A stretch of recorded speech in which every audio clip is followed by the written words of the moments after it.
अस्सलाम वालेकुम। प्रोग्राम में खुश आमदीद। सबसे पहले आज की अहम खबर, और आज की अहम खबर ये है कि हुकूमत ने पेट्रोल सब्सिडी का आगाज़ कर दिया है और ये आगाज़ कल से किया गया है।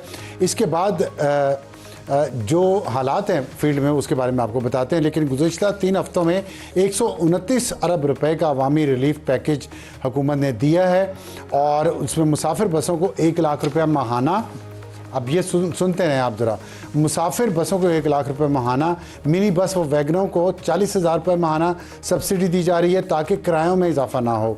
और अशियाई खुर्दनोश की कीमतों में इजाफे को रोकने के लिए ट्रकों को 70,000 फी ट्रक, बड़ी मालदार गाड़ियों को 80,000, जबकि डिलीवरी वैन्स को 35,000 रुपये माहाना सब्सिडी फ्राहम की जा रही है। शुरू हो गई है कल से। और इस निज़ाम में शफाफियत के लिए ये रकूम डिजिटल वॉलेट्स के ज़रिए फ़राहम की जाएंगी। सूरत हाल मगर ग्राउंड पे ये है कि पब्लिक ट्रांसपोर्ट में ये सब्सिडी लेने के बाद भी किरायों में 25% तक इजाफा हो चुका है।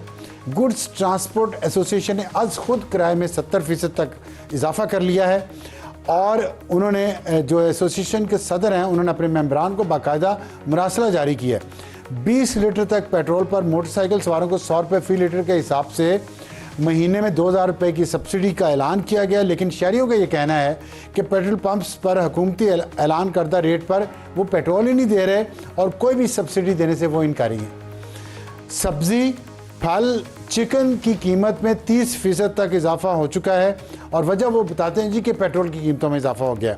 पाकिस्तान रेलवे 6 अरब रुपये की सब्सिडी फ्राहम कर रही है, जिसकी बदौलत मुसाफिर ट्रेनों और मालगाड़ियों के किरायों में किसी किस्म का इजाफा नहीं किया जा रहा। ये कहा है वज़ीर-ए-आज़म साहब ने और वहाँ पे ये इम्प्लीमेंट हो जाएगा क्योंकि हुकूमत है। लेकिन प्राइवेट सेक्टर क्या कर रहा है और वहाँ पे इम्प्लीमेंटेशन करनी है ब्यूरोक्रेसी ने, कैबिनेट के मेंबरान ने, वो किधर है? क्या वो फील्ड में जा रहे हैं? क्या वो इस पर काम कर रहे हैं? ये बड़ा अहम सवाल है और ये सवाल हम इस आम खबर के साथ ही हुकूमत के लिए छोड़े जा रहे हैं। आज के प्रोग्राम का तारुफ हमारी टॉप स्टोरी होगी और हमारा हॉट इशू, इसमें पैनल हमारा एक ही रहेगा। टॉप स्टोरी होगी अमन और तबाही में चंद घंटे का फासला है और वजह कि जो अप्रैल 6 की तारीख प्रेसिडेंट ट्रम्प ने दी है उसके बाद ईरान के नॉन मिलिट्री टारगेट्स पे भी हमले किए जाएंगे, उनके एनर्जी प्लांट्स पे हमले किए जाएंगे। बिल्कुल यानी कि ईरान को तबाह बर्बाद करने का एक प्लान है, उसका आगाज़ होगा। उसमें अगर पाकिस्तानी टाइम के मुताबिक तो अभी रात के 12 बजने में सिर्फ चंद घंटे बाकी रह गए हैं, तो 6 अप्रैल शुरू हो जाएगी। अमेरिका के हिसाब से उसमें आप 6-8 घंटे और डाल लें तो ये क्या होने जा रहा है इस खित्ते में। और इस दौरान जो अमन की कोशिशें हो रही हैं, बातचीत की बात हो रही थी, उसके बारे में क्या हो सकता है, ये हमारे आज की टॉप स्टोरी होगी। हॉट इशू में होगा कि पाकिस्तान जो अमन के लिए मुसलसल कोशिशें जारी अभी तक रखे हुए है, उसका नतीजा क्या निकला, क्या निकल सकता है और क्या निकलेगा भी कि नहीं निकलेगा और इसको किस तरीके से देखना चाहिए। हमारे पैनल में आज में है सेनेटर अफनानुल्लाह साहब, पाकिस्तान मुस्लिम लीग नून से आपका ताल्लुक़ है। इदरीस अली सीनियर सहाफ़ी हैं, अमेरिका में मौजूद हैं, रॉयटर्स के लिए काम करते हैं, उनसे वो हमारे साथ मौजूद होंगे। और अफजल रज़ा ईरान में मौजूद हैं, ईरानी वो सहाफ़ी हैं, पाकिस्तानी हैं और वहाँ पे मौजूद हैं, उनसे हम बात करेंगे इस पे। और हमारे आज का एडिटोरियल होगा तालीम के लिए मोबाइल और इंटरनेट का इस्तेमाल कितना फ़ायदेमंद है और कितना नुकसानदेह, इसके बारे में आपको बताएंगे ताकि आप भी अपने बच्चों को महफूज कर सकें उस टेक्नोलॉजी से जो उनकी तालीम के मुखालिफ है। हालांकि तालीम, टेक्नोलॉजी की तालीम तो होनी चाहिए, लेकिन तालीम टेक्नोलॉजी के ज़रिए, इस पे दुनिया क्या कह रही है, इस पे बात करेंगे अपने आज के एडिटोरियल में। मैं इदरीस साहब आपसे कि आप ज़ाहिर अमेरिका में मौजूद हैं, बड़ी वहाँ से ख़बरें आ रही हैं, तैयारियाँ हो रही हैं, ग्राउंड ट्रूप्स तैयार हैं, उन्होंने पायलट भी रेस्क्यू कर लिया है जो ईरान ने तैयारा मार गिराया था। तो इसके बाद अब आपको वहाँ क्या लगता है, अमेरिका में माहौल क्या है कि वाकई चंद घंटों बाद अमेरिका हमले कर देगा, इसराइल के साथ मिलकर ग्राउंड फोर्सेस एंटर हो जाएंगी ईरान में, या कहीं अभी भी कोई उम्मीद है कि ये डेडलाइन जो है ये एक्सटेंड हो जाए सीज फायर की? जी बिल्कुल, ये हमारी तो बड़ी लंबी रात रह चुकी है अभी पिछली रात, क्योंकि आप जो बता रहे थे जो रेस्क्यू हुआ था, जो एक अमेरिकी पायलट और उसका जो को पायलट था ईरान के ऊपर से, तो अभी प्रेसिडेंट ट्रंप एक एम्बोल्डेंड मूड में, उनको आई थिंक काफ़ी खुशी महसूस हो गया कि ये एक सक्सेसफुल ऑपरेशन कर चुके हैं। तो आप जो बात करें डेडलाइन की, ये एक इम्पॉर्टेंट चीज़ है। प्रेसिडेंट ट्रम्प को ग्राउंड ट्रूप भेजने की ज़रूरत नहीं है इस काम में। उन्होंने जो एनर्जी, पेट्रोल की जो फैसिलिटीज़ की बात की है डिस्ट्रॉय करने की, उनको ज़रूरत नहीं है कि ग्राउंड ट्रूप भेजें। तो जो हमें इत्तला मिली है सोर्सेज से ये है कि वो एयर स्ट्राइक्स की अभी बात हो रही है। अभी जो ग्राउंड ट्रूप्स हैं उनमें से कोई 3,500 पहुंच चुके हैं, मगर काफ़ी रहते हैं जो आने एक दो हफ्ते में आएंगे, कोई 10,000 के करीब। तो मेरे ख्याल से अभी जो एयर स्ट्राइक की तादाद होगी वो शायद ज़्यादा शदीद हो, मगर अभी ग्राउंड ट्रूप का मेरे ख्याल से माहौल अभी बना नहीं है। तो अच्छा चलें, ग्राउंड ट्रूप्स का माहौल नहीं बना, लेकिन आप कह रहे हैं 3,500, लेकिन रिपोर्ट्स इंटरनेशनल मीडिया भी कह रहे हैं कि 17,000 ट्रूप्स तो आ चुके हैं। लेकिन चलें, छोड़ दें उस बात को। एयर स्ट्राइक्स की जो आप बात कर रहे हैं, अगर उन्होंने एनर्जी इंफ्रास्ट्रक्चर पे किया, एनर्जी प्लांट्स पे किया, वाटर प्लांट्स पे किया, तो फिर उसका जवाब तो ईरान ने कहा है मैं दूंगा। और तमाम जो गल्फ़ के इलाके हैं, कंट्रीज़ हैं जो एलाइज हैं अमेरिका के, उनके डिसैलिनेशन प्लांट्स, उनके एनर्जी प्लांट्स और उनके जो आर्टिफिशियल इंटेलिजेंस की जो हब्स हैं वहाँ पे अमेरिकन इन्वेस्टमेंट जिसमें हुई है, वो उनको भी टारगेट करेगा। तो इसके लिए अमेरिका तैयार है। देखिए, ये जो एनर्जी प्लांट्स और ये जो सिविलियन इंफ्रास्ट्रक्चर नहीं है, जो जैसे किया जाता है, ये जो ट्रम्प ने कहा है कि मैं उनको भी टारगेट करूं शायद। अभी एक पिछले दिनों में ही 100 लीगल एक्सपर्ट ने एक ओपन लेटर लिखा है कि ये इलीगल होगा। तो मेरे ख्याल से ये जो बात कर रहे हैं प्रेसिडेंट ट्रम्प, वो भी ये इम्पोर्टेंट बात है रखने के लिए कि ये शायद कह तो रहे हैं कि करूंगा, लीगल होगा नहीं होगा, मगर बहुत एक्सपर्ट कह रहे हैं शायद लीगल हो ही नहीं। आप बिल्कुल सही कह रहे हैं कि ईरान की बिल्कुल कैपेबिलिटी है कि जवाब दे, और जवाब दे रहा है। उन्होंने अभी तक मेरे ख्याल से थोड़ा सा एहतियात किया हुआ है कि डिसैलिनेशन प्लांट्स को नहीं हिट किया। और रात को उन्होंने एक्चुअली कुवैत पे पहली दफ़ा एक डिसैलिनेशन प्लांट पे अटैक किया। तो मेरे ख्याल से ये अटैक दिखाने के लिए था कि देखें, हम लोग तेहरान में शायद वीकेंड हो चुके हैं, मगर कैपेबिलिटी अभी भी है। तो मेरे ख्याल से देखें, अमेरिका के पास लिमिटेड नंबर ऑफ इंटरसेप्टर्स हैं, बहुत नहीं है, काफी यूज हो चुके हैं। तो तैयार तो हैं, मगर कैपेबिलिटी भी लिमिटेड है ना। ईरान को एक दो ड्रोन ठीक ठीक। की जरूरत होती है, और वो बहुत मुश्किल होता है रोकना। अफजल साहब, ये बताइएगा कि ईरान में क्या सिचुएशन है, लोगों के मोराल के बारे में बताएं। जो वहाँ हुकूमत है उसके ज़ाहिर है बहुत, हुकूमत का भी नुकसान हो चुका है, मुसलसल हमले हो रहे हैं।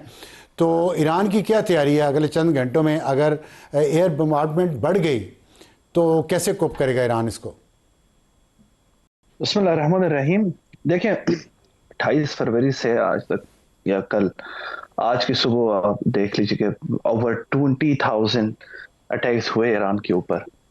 और दुश्मन की ये सोच थी कि अवाम के दरमियान ख्यास पैदा कर सकते हैं टॉप मिलिट्री लीडरशिप के असैसिनेशन के बाद। आप देख रहे हैं कि 28 फरवरी से लेकर गुज़श्ता रात तक तेहरान समेत मुख्तलिफ सूबाई कैपिटल्स में मुसल्लह अफवाज की हिमायत में, हुकूमत और निज़ाम की हिमायत में लोग सड़कों पर निकले हुए हैं। इवन वो जगह को चूज ज्यादा करेंगे, वहां पे ज्यादा जाते हैं, वहां पे बम्बारमेंट ज्यादा हुई हो। सिचुएशन अब उसी तरफ अच्छा। जा रही है जिस तरह अब अवाम की ये सोच है कि दुनिया, I mean the world fears war, but Iranians fear negotiation. I mean वो दोबारा वो ठीक है। एक्सपीरियंस अच्छा, नहीं ये हासिल करना निगोशिएशंस की जो चाहते आप हैं। बात कर रहे हैं, क्या जब इतनी अच्छी आवाम है, इतनी सुलझी हुई, इतनी जज्बे वाली, इतनी मुखलिस, आप नहीं समझते कि ईरान की हुकूमत के अंदर कहीं ये सोच पाई जाती है कि इन आवाम के सहूलत के लिए, इनकी मुश्किलात कम करने के लिए हम जंगबंदी करें और आबनाए हुर्मुज़ को खोल दें, जो कि इस वक्त असल इशू बना हुआ है, ताकि बात आगे चले और सीज़ फायर हो, लोग थोड़ा आसानी में आएँ और बातचीत के ज़रिए मसाइल हल किए जाएँ? मैं बिल्कुल आपकी बात पर एग्री कर सकता था जनाब अफसार साहब, अगर ईरान ने ये अनप्रोवोक्ड वॉर स्टार्ट की होगी। मैं आपके साथ बिल्कुल इत्तेफाक कर सकता अगर ईरान ने ये जंग खित्ते में अमरीकी बेसिस के ऊपर एक तरफा तौर पर आगाज किया होगा। इस जंग को किस तरह ईरान पर मुसल्लत किया अफसार साहब? अगर आज आप फरमा रहे हैं कि ईरानी अवाम को भी अच्छी है बात है कि वो अपने अवाम की खातिर इस जंगबंदी के लिए जाए। जंगबंदी तो ईरान का ना मुतालबा है ना कौम का मुतालबा। ईरानी कौम और मुसल्लह अफवाज की फर्स्ट ऑल सिर्फ और सिर्फ जारही कुव्वतों की तरफ से इस जंग का मुकम्मल खात्मा, जिसमें एक गारंटी भी हो कि नेक्स्ट टाइम ऐसे कोई ब्लेंटेड एग्रेशन नहीं होगी। देखिए 2015 से लेकर 2025 फिर करंट ईयर ईरान निगोशिएशन पर था। ये वही ट्रम्प साहब है जो अपने पहले दौर में उस JCPOA, जिसके ऊपर सिर्फ अमेरिका ने नहीं 6 और मुल्कों ने वो सिग्नेचर थे उसके ऊपर, वो फाड़ दिए हैं। किसके कहने पे? नेतन्याहू के कहने पे। 2025 में मस्कत में मुज़ाकरात हो रहे थे, उन्होंने इजराइल को गो हाइड दे दिया। इस वक्त भी ईरान एक डील लेके जेनेवा गया था, जिसकी endorsement Omani foreign minister JD wins के साथ मिलकर उन्होंने किया था, और उन्होंने क्लियरली बोला था, और अब भी बोल रहे हैं कि this is not the war of Iran and they are chose to be in. तो ये उनकी तरफ से होनी चाहिए। अगर आप अपना हुर्मुज के बारे में, बस आखिरी मेरी जो अर्ज है, अपना हुर्मुज के ऊपर आई थिंक ईरान के दुश्मन और जारियत करने वालों को ये भूलना चाहिए कि वो दोबारा इसके ऊपर कोई एक्सेसिबिलिटी हो सकती है इनकी। ईरान की सॉवरेनिटी के ऊपर है इसकी, और मुझे लगता है खित्ते के ममालिक और आलमी बरादरी को ये जो न्यू ऑर्डर है इसको अप्लाई करना पड़ेगा। ठीक। सेनेटर अफरान साहब, कल रात टेलीफोनिक गुफ्तगू हुई है पाकिस्तान के डिप्टी प्राइम मिनिस्टर और फॉरेन मिनिस्टर इसहाक डार साहब के दरमियान और ईरान के फॉरेन मिनिस्टर अब्बास अरागची के दरमियान, और उसके बाद बयान आया है दोनों तरफ से। इस गुफ्तगू में जो भी बात हुई, इस कॉल में जो भी बात हुई है, उसमें ईरान ने जो बयान दिया वो बड़ा वाज़े है, और उसमें लगता है उन्होंने अपनी पॉलिसी बयान कर दी। यही बात जो अफजल रज़ा साहब अभी कह रहे थे, यही बात उन्होंने की है। मौक़िफ़ तो उनका उसूली तौर पे तो ठीक है, जारियत तो उन पे हुई है, उनके ख़िलाफ़ हुई है और हो रही है अभी तक, और वो ये कह रहे हैं कि पहले वो बंद करें। तो लेकिन ग्राउंड रियलिटीज़ जो हैं उसमें यह कि अमेरिका और इसराइल तो उस वक्त पागल हुए हैं ना, और अमेरिका के अंदर भी लोग ट्रंप को कह रहे हैं कि पागल हो गया, लेकिन वो पागल हो गया या नहीं हुआ, जंग तो वो रोक नहीं रहे, नुकसान हो रहा है रीजन का, पूरी दुनिया का। क्या समझते हैं, पाकिस्तान इसमें कोई रोल प्ले कर सकता है अभी भी या नहीं? जी, बिस्मिल्लाह रहमान रहीम। देखिए, अगर हमने इस बात को समझना है कि ये जंग क्यों चल रही है, ये क्यों शुरू हुई है, तो हमें इसके पर्सपेक्टिव को देखना पड़ेगा कि इसके अंदर इसका इकोनॉमिक पर्सपेक्टिव क्या है, इसके अंदर एक रिलीजियस पर्सपेक्टिव है, फिर एक लीगल पर्सपेक्टिव भी है, मिलिट्री भी है। मिसाल के तौर पे अगर आप जाएं इकोनॉमिक पर्सपेक्टिव पे, तो 2023 तक 30% जितनी भी पेमेंट्स हो रही थी वो आउटसाइड द पेट्रो डॉलर होनी शुरू हो गई थी। और अमेरिका ने जब भी माजी में ये किसी ने भी किया है, सद्दाम हुसैन ने, गद्दाफी ने डॉलर से के अगेंस्ट कोई भी सिस्टम बनाने की कोशिश की है, तो अमेरिका ने फिर उस निज़ाम को चलने नहीं दिया। बुनियादी बात जो इकोनॉमिक पॉइंट ऑफ व्यू से अमेरिका की है वो ये है कि वो ये समझते हैं कि अगर हमें एक ऐसी दुनिया जिधर डॉलर डोमिनेंट नहीं है, हमें वो दुनिया नहीं चाहिए। ये अमेरिकन पर्सपेक्टिव है। ठीक है। फिर अगर आप उसका रिलीजियस पर्सपेक्टिव देखें तो वो जो नेतन्याहू खुद कह चुका है, मेरी बात ना ले, नेतन्याहू की बात ले लेंगे, जी हम तो ये सुख तक करते जंग लड़ते रहेंगे, ये जंग को हम इसको वेज करते रहेंगे जब तक कि दज्जाल नहीं आया था, या जो उनका जो मसाला है मजहबी जंग है, इसमें कोई क्लैरिटी है। ट्रंप भी खुल के कह रहा है, पीठ हैक्सत खुल के कह रहा है, मतलब कोई गुंजाइश नहीं है इसमें, इबाम नहीं है कि ये एक वाज़े तौर पे एक रिलीजियस एलिमेंट है इसके अंदर। जो रिलीजियस एलिमेंट है उनकी मोटिवेशन है, उन्होंने बता दी। इकोनॉमिक की मैंने आपको बता दिया, अमेरिका चाहता है कि वो प्रेडोमिनेटली दुनिया को गवर्न करे। तो उस पस मंजर में जब आप रखें तो ये बुनियादी तौर पे जो स्टेट ऑफ हॉर्मोज पे भी जो हो रहा है ना, वो भी आपको समझ में आएगा कि ईरान ने बेसिकली जो पेमेंट्स पहले डॉलर में हो रही थी उनको युआन में सेटल करना शुरू कर दिया है, जो कि एक बहुत बड़ा धचका है अमेरिकन एम्पायर के लिए। इसलिए वो ज़्यादा जो आप कह रहे हैं ना वो पागल हो रहे हैं, ये बुनियादी जो इशू है वो इस चीज़ का है। फिर ये अगर कानूनी तौर पे इस मामले को देखा जाए, इस जंग को, तो क्या अमेरिकन कांग्रेस ने इसका अप्रूवल दिया था, जो कि बाय कॉन्स्टिट्यूशन जो है उन्होंने अप्रूवल देना होता है। क्या आप इस तरह किसी भी मुल्क में हमला कर दें, इस तरह कोई खुद कहते हैं हम डेमोक्रेसी हैं, हम जो है वो ह्यूमन राइट्स को बड़े हम चैंपियन हैं और हम कानून को बड़े फॉलो करते हैं, दुनिया को ह्यूमन राइट्स के ऊपर लेक्चर देते हैं, तो भाई आपने कैसे एक नंगी जारियत जो है वो उसके ऊपर ईरान पे की बिला वजह? पहले भी आपने की, पिछले साल आपने इस साल फिर दोबारा की। तो ये है उसके अंदर, और हम ये समझते हैं बिल्कुल जो आप जैसे आपने बताया कि कल रात को बात भी हुई, और ईरान का जो मौक़िफ़ है वो ठीक है। अगर आप आज बंद कर दें, वो जितनी इन्होंने लड़ाई हुई उससे ये सीख लेंगे कि इनके क्या सिस्टम्स हैं, 6 महीने बाद फिर जारी करके उन पर हमला कर दें, तो ये तो इंडेफिनेटली चलता रहेगा ना, क्योंकि रिलीजियस वॉर है। ठीक, इसका एक इकोनॉमिक एस्पेक्ट है, रिलीजियस भी है। तो ये है सारा का सारा मामला। मैं ये समझता हूँ कि ज़रूर जंग जो है वो ख़त्म होनी चाहिए। इस खित्ते के जो लोग हैं वो सबसे ज़्यादा इससे मुतासर होंगे, बिलखुसूस ईरान के, GCC के, हम भी मुतासर होंगे, और हमें हुकूमत पूरी कोशिश कर रही है, और हमारी बड़ी नेक नियत ही है कि हम जो है जंग को ख़त्म करने के लिए जो कुछ कर सकते हैं करें। मगर इसके अंदर बहुत सारे स्पॉयलर्स मौजूद हैं, और आपको मालूम है जैसे इजराइल एक बहुत बड़ा स्पॉयलर है, वो नहीं चाहता जंग ख़त्म हो। तो ये है सिचुएशन। इदरीस साहब ये बताइएगा कि आपने कहा, पहले भी आपने कहा कि अगर एयर स्ट्राइक्स की नॉन मिलिट्री टारगेट्स पे अमेरिका ने या इसराइल ने तो इलीगल होगा। क्या फ़र्क पड़ेगा अगर इलीगल काम अमेरिका करेगा? क्योंकि पहले जो जंग शुरू की है ट्रंप ने, उसके लिए हाउस की और कांग्रेस की अप्रूवल चाहिए होती है जंग शुरू करने के लिए। उन्होंने वो अप्रूवल नहीं ली, जंग शुरू की है, 35 दिन हो गए जंग को, तो कांग्रेस तो कुछ नहीं कर सकी। बात तो सेनेटर अफनान ने जो कहा, क्वेश्चन तो बनता है कि ये कैसी डेमोक्रेसी है जिसमें एक इलीगल काम कर रहा है, अनकॉन्स्टिट्यूशनल काम कर रहा है एक सदर, और उसको वहाँ का निज़ाम रोक नहीं पा रहा, तो मज़ीद इलीगल काम करेगा तो क्या फ़र्क पड़ेगा उससे? नहीं, आप सही करें, मजीद इलीगल काम पे कोई फर्क नहीं पड़ेगा। अनफॉर्चुनेटली ये रियलिटी है कि कोई फर्क नहीं पड़ेगा, क्योंकि जो यूएस की जो कांग्रेस है ना, पिछले 1.5 साल से प्रेसिडेंट ट्रंप ने काफ़ी उसको साइड लाइन कर दिया। उनके जो रेजिस्टेंस थी, उनकी जो डेमोक्रेटिक इश्यूज थे डेमोक्रेटिक पार्टी की, उनको काफ़ी तौर पर कम कर दिया कि अब एक पॉइंट पे आ गए कि कोई रेजिस्टेंस ही नहीं है। कि आप देखें, एक दो स्टेटमेंट शायद निकल जाएंगे डेमोक्रेटिक लीडर से, डेमोक्रेटिक ये जो पॉलिटिशियंस हैं, मगर कुछ कर नहीं सकता एक्चुअली, क्योंकि प्रेसिडेंट ट्रंप का जो होल्ड है पूरे रिपब्लिकन पार्टी में, बल्कि पूरे मुल्क पे, आई थिंक बहुत स्ट्रांग है। तो बेशक ये इलीगल किया जाए नहीं किया जाए, कोई फर्क अनफॉर्चुनेटली पड़ने नहीं वाला। और जो रिपब्लिकन पार्टी है, उन्होंने अभी एक डिफेंस बजट एडमिनिस्ट्रेशन ने निकाला है, $1.5 ट्रिलियन। इतना डिफेंस बजट पहले हो चुका नहीं है। तो एक जो उनकी पॉसिबल रेजिस्टेंस थी वो थी कि एडमिनिस्ट्रेशन और पेंटागन को कम पैसे दें, बल्कि उन्होंने कल ही कहा है कि हम लोग पेंटागन को और पैसे देंगे। तो मेरे ख्याल से कोई फर्क नहीं पड़ेगा, चाहे लीगल हो या ना हो। तो फिर अमेरिका की जमहूरियत तो ढकोसला ही हुई ना। अब तो किसी और मुल्क को चाहिए कि अमेरिका में भी जमहूरियत लेके आए, जैसे अमेरिका दूसरे मुल्कों में जमहूरियत लाता था। लेकिन सवाल मेरा एक और जवाब दे दें कि आपने कहा ग्राउंड फोर्सेस नहीं भेजेगा अमेरिका अभी, आपके ख्याल में एयर स्ट्राइक्स बढ़ाएंगे, तो एयर स्ट्राइक्स तो पिछले 35 दिनों से कर रहा है, क्या हासिल कर लिया जो मजीद एयर स्ट्राइक्स से अमेरिका हासिल करना चाहता है?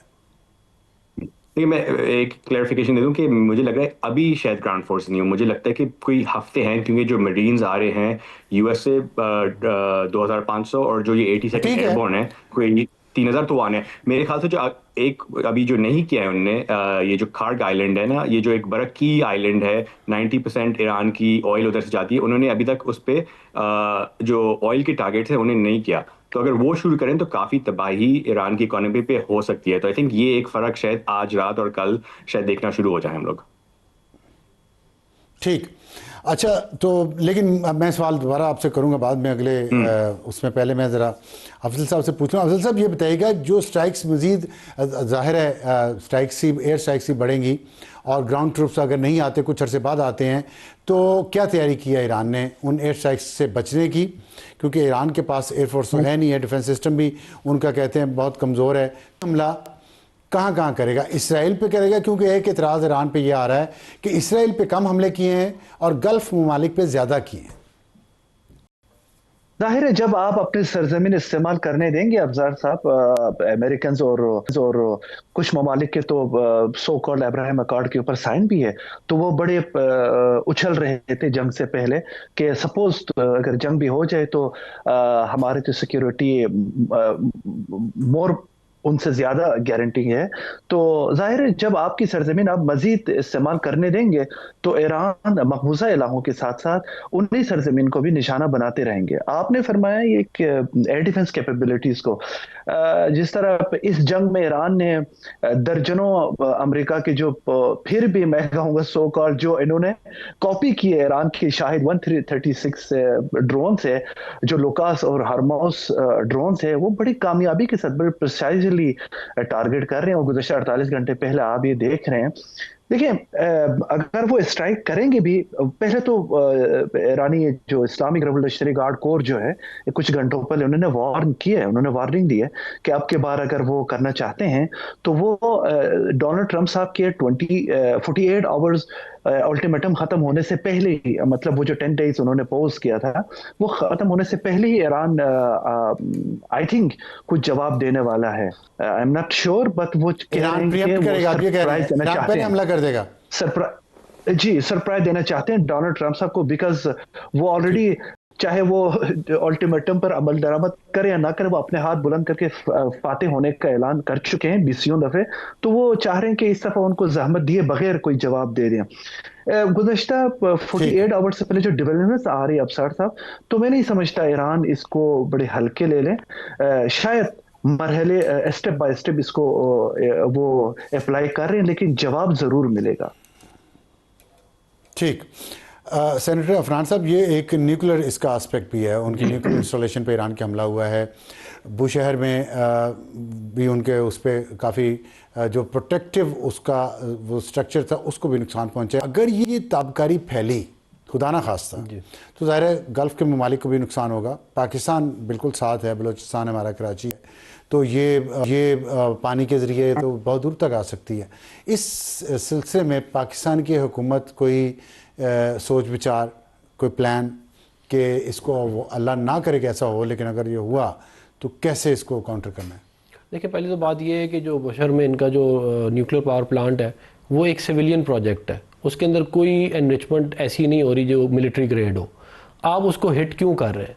उसी को जवाब होना चाहिए ना, आप सिविलियन इंफ्रास्ट्रक्चर पे क्यों हिट कर रहे हैं, और ख़ास तौर से उस सिविलियन इंफ्रास्ट्रक्चर पे हिट कर रहे हैं जिससे Qatar, Bahrain, UAE, Pakistan, Iran सारे के सारे इससे मुतासर होंगे, क्योंकि ज़ाहिर पूरी की पूरी वो जो सी लाइफ है वो ख़राब हो जाएगी अगर वहाँ से सारा, और वो ज़ाहिर उसका सारा इम्पैक्ट फिर हमारे जो फिशरमैन है उनके ऊपर आएगा, और बहुत ज़्यादा इसका जो है वो एक क्लाइमेटिक वो है। पानी तो पीने का वहाँ नहीं मिलेगा, पानी पीने का नहीं मिलेगा, वो डिसैलिनेशन से ऑलरेडी प्लांट से सारा कुछ वो लोग करते हैं। तो ये सवाल तो ये इनसे बनता है कि भैया आपको क्या मुसीबत पड़ी है कि आप ईरान के न्यूक्लियर इंफ्रास्ट्रक्चर को पहले आपने हिट किया है और फिर अब आप जो उनके वो पावर प्लांट को हिट कर रहे हैं। तो ये और मेरा ये ख्याल है कि ये मामला खाली हमारे डिप्लोमेसी से हल मुझे नहीं होता हुआ नज़र आ रहा।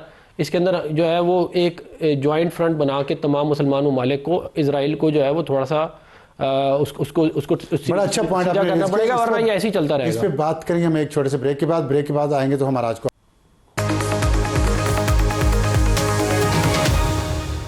प्रोग्राम में दोबारा खुश आमदीद। सेनेटर अफरान, आपने जाने से पहले कहा कि तमाम इस्लामी ममालिक को इकट्ठे हो जाना चाहिए और इसको अपोज करना चाहिए, वॉर को तब ख़त्म होगी। ये तो ना वो क्या कहते हैं, नौमन तेल होगा ना राधा नाचेगी, तो ये हो सकता है? देखिए ये जो हालात है ना वो इस किस्म के बनने शुरू हो गए हैं कि ये अगर नहीं करेंगे तो फिर सर्वाइवल जो है वो भी फिर आपका जो है मुश्किल हो जाएगा। बिलखुसूस उन ममालिक का जिनके पास जो है वो तगड़ी फ़ौज नहीं है और न्यूक्लियर वेपन्स नहीं है, क्योंकि अब जो दुनिया के अंदर जो वर्ल्ड ऑर्डर है वो बेसिकली पहले भी ऐसी था, लेकिन तो आप लंबी बात कर रहे हैं ना। फौरी तौर पे अगर यूनाइटेड नेशन रोक नहीं पा रहा, जो हम कोशिशें कर रहे हैं वो कामयाब नहीं हो पा रही, तो फिर ये कैसे रुकेगी? देखें, अभी ये 4 ममालिक ने मिलके एक जगह पे मीटिंग की है, सऊदी अरेबिया, इजिप्ट, पाकिस्तान और तुर्किया, और ये एक समझ लें कि इनिशियल पॉइंट है। इसके अंदर बाकी सारे मुसलमान ममालिक को भी मिलाया जा सकता है। तो एक जो है वो मामला चल पड़ा है, और जैसे जैसे हालात जो है वो खित्ते के तब्दील होंगे फिर उसके ऊपर भी जो है वो मजीद। ये 6 अप्रैल की जो डेडलाइन है ट्रंप की, आपके ख्याल में इसके बाद जंग बढ़ेगी या ये डेडलाइन आपके ख्याल में, आपके इतलात के मुताबिक, आपके एनालिसिस के मुताबिक एक्सटेंड हो जाएगी? देखिए, ट्रंप साहब अपनी डेडलाइंस एक्सटेंड कर देते हैं, बाद वक़्त नहीं भी करते, लेकिन बहुत ज़्यादा दफ़ा कर भी देते हैं। तो ये ज़्यादातर जो इनकी डेडलाइंस है इसके बारे में बड़ा अच्छा ये ईरान के स्पीकर साहब ने कहा था कि ये बेसिकली ये जो मार्केट्स की मैनिपुलेशन है उसके अंदर इस्तेमाल, और ये पीर को रही है, और वो अभी भाई हमेशा इसी तरह ही करते हैं। उसको टाइम ऐसा करते हैं कि जिस टाइम के ऊपर ये बाइंग सेलिंग का टाइम हो और ये उससे जितना मैक्सिमम पैसा बना सके बना ले। इसके ऊपर बल्कि किसी ने कोई फाइनेंशियल एडवाइस भी दी थी और लोगों ने बाद में मार्केट्स में कहा कि हमने उस पर अमल दरामद किया और हमें फ़ायदा हुआ, क्योंकि ये पंप एंड डंप चल रहा है मार्केट के अंदर। तो आप तरफ से कह रहे हैं कि दोनों चीज़ें हो सकती हैं जी, जंग हो भी सकती है डेडलाइन के बाद। लेकिन जंग तो चल रही है ना। आप मुझे बता दें, आपने उनके न्यूक्लियर एसेट्स के ऊपर हमला कर दिया, अगर आपने एस्केलेशन लेटर में देखना है तो न्यूक्लियर एसेट्स के ऊपर हमला करना is very high on that list. तो फिर सीज़फायर तो कोई ना हुआ, फिर डेडलाइन भी कोई सीज़फायर आप मुझे देखें ना, जो हालात इस वक्त हैं वो, और इनके जो ये बोल रहे हैं उसके ऊपर आप इतना ना जाएं। आप ये देखेंगे ये कर क्या रहे हैं। ये साथ कह रहे हैं कि जी सीज़ फायर का सोचते हैं, और साथ ही ये मेरीन एक्सपीडिशनरी यूनिट भेज रहे हैं, 82nd एयरबोर्न यूनिट भेज रहे हैं, और उसके बाद जो है वो मुसलसल हमले बढ़ा रहे हैं। तो ये मैं नहीं समझता, इन्होंने फैसला किया हुआ है कि ये अभी जंग नहीं रोकने जाते। ये ज़रूर हो सकता है कि ये चाह रहे होंगे 48 घंटे या 4 दिन के लिए जंग रुक जाए तो हम अपने मामला सीधे कर लें और फिर दोबारा लड़ाई शुरू हो जाए। अफजल रज़ा साहब, आपसे एक सवाल पूछा था, जवाब मुझे नहीं मिला अभी तक, कि एक बात ये की जा रही है कि ईरान इसराइल पे कम हमले कर रहा है और अरब ममालिक पे ज़्यादा हो रहे हैं। आपने कहा कि वहाँ अड्डे हैं, ये बात मैं मानता हूँ, लेकिन इसराइल तो डायरेक्ट इस कॉन्फ्लिक्ट में एक पार्टी है ना, डायरेक्ट पार्टी है, उस पर कम हमले क्यों हो रहे हैं? देखिए, मैंने ये डिनाई नहीं किया या एक्सेप्ट भी नहीं किया कि इसराइल के ऊपर कम हमले हो रहे हैं। देखिए, दुश्मन की तरफ से एक नैरेटिव भी है। अब सर साहब, हमें ये नहीं भूलना चाहिए कि जो रोग एंटिटी इसराइल है, वो इस ब्लंटेड वॉर जो ऑलरेडी ईरान और ईरान के ऊपर मुसल्लत की गई, वो एक और एजेंडे को भी फॉलो कर रहे हैं। This is a false flag operation, और मुस्लिम ममालिक को मजीद आपस में लड़वाएं। देखिए, मैं बिल्कुल तायद नहीं कर रहा हूं कि इसराइल पे कम, और बल्कि मैं आपको ये बताऊं कि ईरान ने इस ऑपरेशन थ्रू प्रॉमिसेस 4 में अपने जो ऑपरेशन एक्सटेंशन है वो शुमाली मकबूजा इलाकों तक बढ़ा दी गई, जहां पे सिर्फ हिजबुल्लाह कार्रवाइयां करती थी। अफसर साहब, वहां पे रिसेंटली कुछ 6-7 सहयूनी फौज हलाक भी हुए हैं अल्हम्दुलिल्लाह। तो ईरान ने इस ऑपरेशन में वहां पे एक्सटेंड भी कर दिया है। ऐसी आपने डेमोना न्यूक्लियर फैसिलिटेशन वाली जो एरिया है, जो सिटी है, जो टाउन है, आपने देखा ईरान ने फर्स्ट टाइम इस पे इसलिए हमला कर दिया क्योंकि इसराइल और अमेरिका की जारहियत ने वो इस्फहान में निशाना बना। देखिए, ईरान के टारगेट पहले से ही कोई इस्लामी मुल्क था भी नहीं, अब भी नहीं है। ईरानी प्रेसिडेंट तो पहले ही कह रहे हैं कि हमारे आपके साथ कोई दुश्मनी नहीं है। हमला हुआ तो सारी वो this was a false flag operation by Israel. देखिए, ईरानी मुसल्लह अफवाज कुवैत के जो डिसलाइजेशन सेंटर पे जो प्लांट पे हमले हुए वो उन्होंने बिल्कुल डिनाई कर दिया, और इस बात पे कोई हेसिटेशन नहीं है ईरानी मुसल्लह अफवाज को। जो वो करती हैं उसको ऑन करते हैं। आपने रिसेंटली देखा आरामको या ओमान की जो सलाला बेस है, वो इजराइल इसी एक गेम बिहाइंड द सीन चला रहे हैं कि मजीद इसको प्रोवोक किया जाए, जिसका मुझे लगता है जो खित्ते में जो ज्योग्राफिकल हमारे नेबर्स हैं।